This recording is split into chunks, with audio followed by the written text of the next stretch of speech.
Hello, I'm Richard Ridge for BroadwayWorld. After being discovered at the Jimmy Awards, Eva Noblezada won the coveted role of Kim in the brand new production of the classic musical Miss Saigon, first on the West End and now on Broadway, where she's making her debut.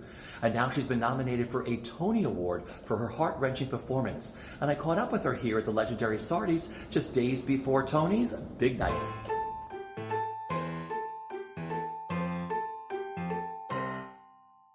How crazy is this award season for you, and what are you enjoying the most? It's crazy. It's very overwhelming, but I enjoy meeting the people and the Broadway community more and more. Yeah. They're lovely. You are giving one of the most electrifying performances of the season. Oh, I don't know what to say. How challenging is the role of Kim for you to play? I think it's gotten easier also as time goes on, but also like more difficult as I find new things to fix about her, find new things to improve. So it's always different. It's never the same, I guess. So, but I wouldn't give it an easy or hard. Yeah. If you know what I mean. It's just different. Life theater, it's, you never really know what's going to happen. It's just such an emotional role. Yes. What she goes through, and you were 18 when you started? 17. 17 on the West End with this. Yes. So, with the emotional journey you take, was it easy to shake it at the end of the show? Has it gotten easier? It's gotten easier, yes. Okay. In the beginning, I struggled a lot. The first year of Saigon was one of the toughest years of my life. I went through a lot of things on and off stage, and Kim it's a massive role. And if you're not really prepared mentally or physically or emotionally, you're bound to be shaken a bit, and I definitely was shaken. But now I can do the show and have a laugh backstage, but it was difficult at first to leave her at the theater and not take her home with me. Yeah, because sounds a bit suggestive. No, but it is. Yeah. When I watch you in this show, because I've seen it a few times, the emotional journey Kim takes is huge. Yeah, it's massive. And I never know how you can shake that at the end. I'm a really goofy person. Yeah, you are. I make a lot of crude jokes before I go on stage sometimes, so it makes it more light. But I didn't know how to do that in the beginning, so I kind of lost myself a bit with her because she's just huge. Is there a go-to dressing room at the Broadway Theatre that you all hang out in? See, I'm in a little corner by myself, and it's so lonely sometimes. So it's pretty much, if it's not me with Katie Rose Clark, because we're we're neighbors and we're always hey, in each other's rooms. I'm on stage most of the time, so I don't really have time to go anywhere else. So people tend to come to mind sometimes. Yeah, it's nice. Do you have pre-show rituals that you do before you go on? Like when you get to the theater, do you get to the theater earlier? Do you get to the theater later? It really depends. If I feel like I'm already vocally warmed up with things that I've done through the day, then I won't force myself to do another warm-up because I know my voice well enough. But sometimes if I go in 30 minutes before the call time and do a little mini vinyasa flow on my yoga mat at the theater, and then do a Liz Kaplan vocal warm-up. So, you never really know. Sometimes I have chocolate right before a show. I'm really not professional. No, I love this because I'm saying I watch all these actors eat. And I'm like, do you have any can you eat everything? Like you said, chocolate before you go on? I can't have milk. I'm lactose intolerant, but okay. I eat it anyway because who can resist chocolate? I love chocolate. And cheese, obviously. I eat fairly healthy. I don't have any, the only form of sugar you can find in my house is through fruit and honey. So I don't have any biscuits or anything But chocolate is the go-to. Oh, I have my little stash that nobody knows where it is in my house. Love it. Okay, let's go back to the beginning. Growing up, where did your love for performing begin? California. I think I hadn't really grasped what performing meant because I was so young. But I did know I loved to be in front of people and I loved to sing. And my first ever public performance was at a church. And I sang a song that, looking back, I'm how did I sing that at 6 years old? It's a crazy song. What did you sing? Blessed by Rachel Lampa. You have to, I can barely sing it today. It was difficult. But I just always remember wanting to tell stories and wanting to be, just sing. I've been singing since I was tiny. Yeah. Yeah. Was there a teacher or a mentor early on that really got you and set you on your path? My dad was a huge influence on me because he studied music in college. Unfortunately, he couldn't properly pursue it because he had me, sorry. But my auntie also, who was one of the Kims on Broadway with Leia, she kind of called it from when I was like 7, 8. She heard me sing and she just saw me like running around, putting dresses on and being like, look at me do this. And she was like, she called it. I mean, she was like, you're going to become on Broadway and I'm going to see you at the Tonys and your Broadway debut. And it's crazy. She's like psychic. Yeah. Yeah. Well, let's talk about how did someone go from the Jimmy Awards to starring as Kim? What a journey you've been on. I know. Because you and I talked about this. Did you maybe not want to go to the Jimmy Awards? I mean, what? It was college. I didn't want to go to college. Okay. But I always, I didn't actually know what Jimmy Awards were until our school was introduced to it. But, I mean, it was the most incredible week of my life at that time because, you're just kind of thrust into learning and meeting, I met Liz Calloway. She was my vocal coach, which was funny because that kind of came full circle.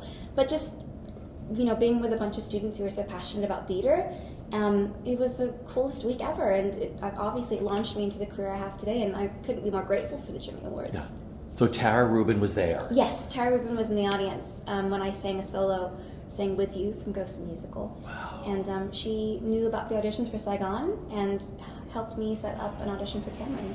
Okay, so let's talk about that. I mean, here you are at that age, you're going in to Cameron McIntosh to sing for him, Alain Bobile, Claude Michel. I mean, what was that like, and where do you psych yourself? I don't actually know. I just remember the first time my dad drove me up to New York for my first ever audition, I mean, I was like shaking, because I'd never done anything like that before. Yeah. But as soon as I stepped in the room, everything went, my anxiety, my nervousness, my just freaking out, it just went away. It dissipated, and I just kind of turned it on because I think in the back of my head I knew this is your chance. Don't screw this up. Yeah. Yeah. How did you find out you got cast? It was my third and final audition. It was in where Phantom is right now, Her Majesty's, or is that London? That's the Majestic is Theater, here. yeah, okay. And I sang Sun and Moon with Lawrence Connor, very romantic. Scruffing the beard as well. Yeah, that's lovely. It. And my dad was able to watch, which was an amazing experience for him. And Cameron pulled me aside in the auditorium and sat me down and he was like, how would you like to move to London? And I was like, oh, yes, please. You and I spoke opening night on Broadway. What do you we remember did. about your opening night on Broadway? That was a really special moment because I never thought I would ever make my Broadway debut. That was always something oh, it's a dream, it's in the distance. But, taking that final bow with, John, who's helped me along the way, I honestly wouldn't be here without him. Yeah. And just this amazing cast who I love so much, and, bowing and looking up and seeing all my family and, the eighth row, my boyfriend, and my little sister, my brother, and it was really, really special. Something that I had dreamed about since I was, a little girl had finally come true, and that was an amazing night. And also the food was incredible at opening night party. Oh, yeah. The little bit of food that I did have, it was great. That was an awesome party that night. It was amazing. I wish I could stay all night. The fans, I mean, this show is beloved generation after generation. Yeah. And so many people connect to Kim. Mm-hmm. Why do you think that is? I think because she represents not only, strong-willed female, but I mean, she's an orphan, she's a refugee, she is of Asian descent, and she's a mother, and she's a lover, and she's a wife, and I mean, you can't really go in there and not feel some kind of emotional connection towards Kim, especially now, with how relative the show is, and a bunch of the current themes in the show are parallel to a lot of the things that are currently happening around the world, which isn't a good thing, but it definitely sparks conversation in the interval and after the show, and people go, wow, I never really thought of it like that. I didn't like that fight scene. The refugee scene, that's happening today in the world. And so it opens topics of conversation that normally I don't think would be in theater. It's kind of a blindsided punch because you want to go and enjoy the singing and then you leave with mascara on your dress. Totally. But that's what we want, Sure. But I think she's an incredible, complex character, and I don't think I'll ever figure her out fully. Yeah. Mm-hmm. You have made a stunning Broadway debut, and you're nominated for a Tony Award for Best Actress in a Musical. Is it all surreal? Yeah. Yeah, pretty much. The biggest pinch me moments. Yeah, definitely. Every single day. I mean, when you found out, I mean, you and I spoke Tony Day too. Yeah, but we I mean, did. And it's like, you're like, I can't even comprehend what this all means. Yeah. You know, you started the Jimmy Awards. Then you win this coveted role. You go to the West End. You make a stunning debut over there. You come here and now Best Actress in a Musical Tony nominee. It's crazy. I think now, like, I've realized that, like, to me, my nomination is every single win in the world. Yeah. Which means, like, I can just enjoy and ride the wave of the show's recognition, and it deserves that. And I don't know, it's just an amazing season, and I just get to meet all these incredible people and, like, go to, like, a bunch of Tony parties, which is cool. And, like, I have a mug now that says Tony nominee, which I always, like, pull out, like, nonchalantly when guests are over, be like, coffee? Oh, my mug. They give you cool things. You got the cool Tony pin. You got Yeah. the Tony plaque, right? I got the Tony, oh my gosh, the Tony plaques in my house. I dust it, like, every morning. I'm like, Wear your pin, get your plaque, pull out your mug. I know, right? It's Yep. a brand. Do you have a dress yet? I do.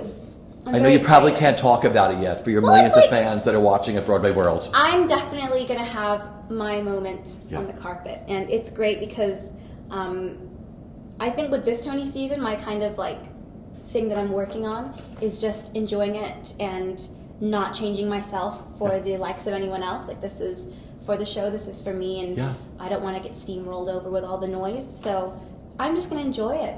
I cannot frickin' wait for the evening. 'Cause One more week. I know! That's it. It's almost here. Oh my gosh. So stay with me and hold me tight and dance like it's the last night of the world.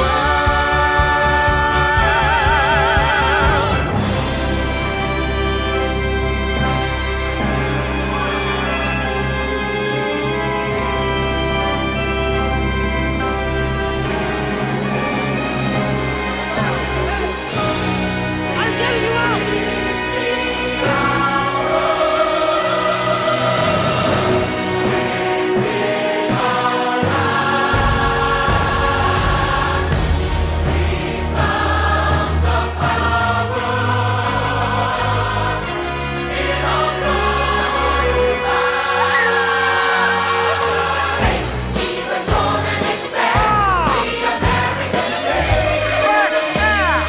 Is this too much? I can never tell.